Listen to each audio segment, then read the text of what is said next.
Hi there, I'm here for the companion interview. Great, I'm Princess. We talked on the phone. It's so nice to meet you in person. Oh, thank you. A cute name for a cute dog girl. All right, I'll just sit here. Okay. Oh, here is my resume. So the job posting said dog or cat would be fine. You're looking for a more standard pet, right? Oh, it's no worry. You can call me a pet. Companion sounds so formal, doesn't it? Yeah.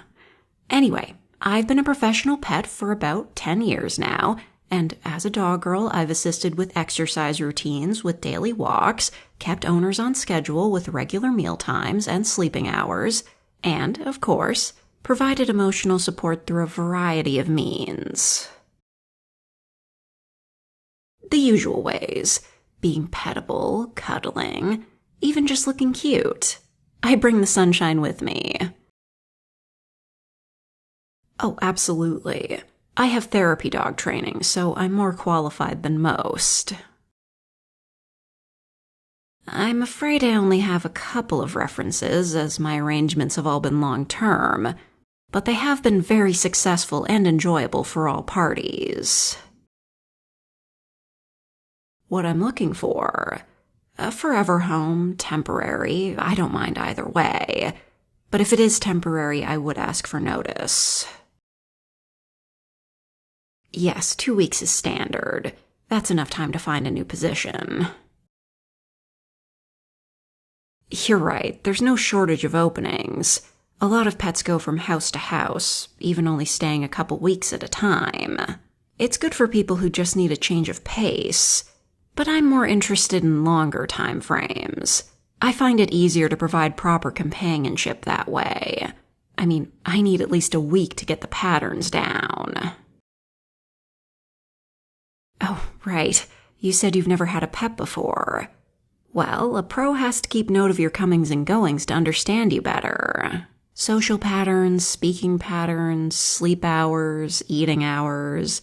Just knowing the best time to ask you for a walk is a skill.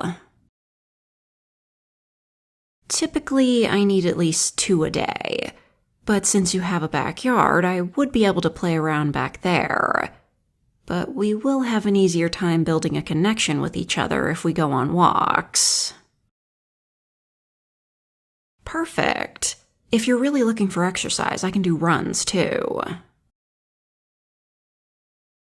That's okay. No need to rush it. Sometimes you just get the urge to run mid-walk.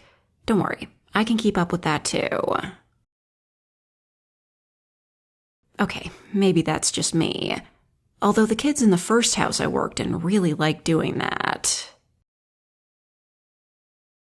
Yes, I do have experience with children. Do you have any? Oh, just family members.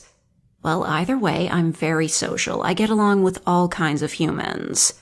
And I don't disrupt when you have guests. Great question. It's the first thing on any new owner's mind, I know. Why am I looking for a new arrangement? Don't want a biter, I get it.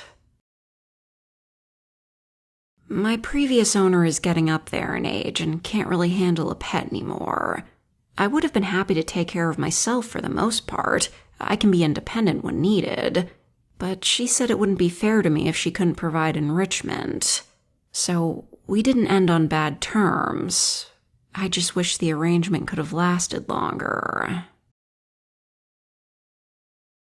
Before that was my first position, a family. Long-term, like I said. That was, I guess you could call it, growing pains. The kids were getting older and wanted more space, so they didn't like to spend as much time with me. And then on top of that, their parents decided to have another kid, so there were just too many people in the house, and they couldn't afford me anymore. It was mostly mutual. I was sad to leave the kids, but they weren't as interested in me anymore.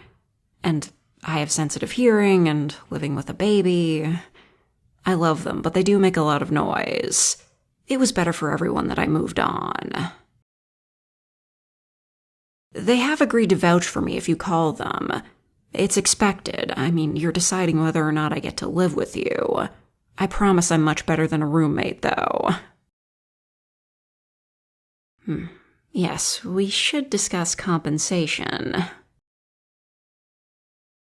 Right, you've probably heard conflicting things about the pay. It's different for every pet, and I'm not a pedigree or anything. First-generation pet, my family history is more search and rescue. I didn't care for that line of work. Anyway, I'm not too pricey.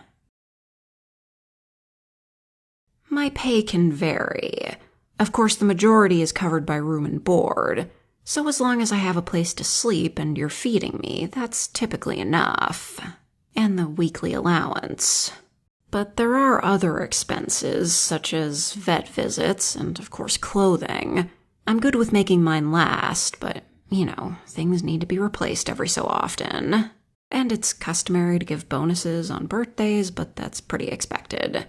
Just want to make sure you know what you're getting into. Pet insurance would be a good idea. There are plans that'll cover vet visits and emergency medical costs. Oh, it's no trouble. I don't mind explaining. This is your first time as an owner, and I've been told I make a great beginner pet. I'm independent and easy to take care of, but I'm still loving and supportive like a good pet should be. Oh, that's everything? All right. Thank you so much for considering me. Oh, of course. I can answer one more question. Oh. I can call you Master, but there is a fee. Well, if you're good at something, never do it for free. I hope I hear from you soon.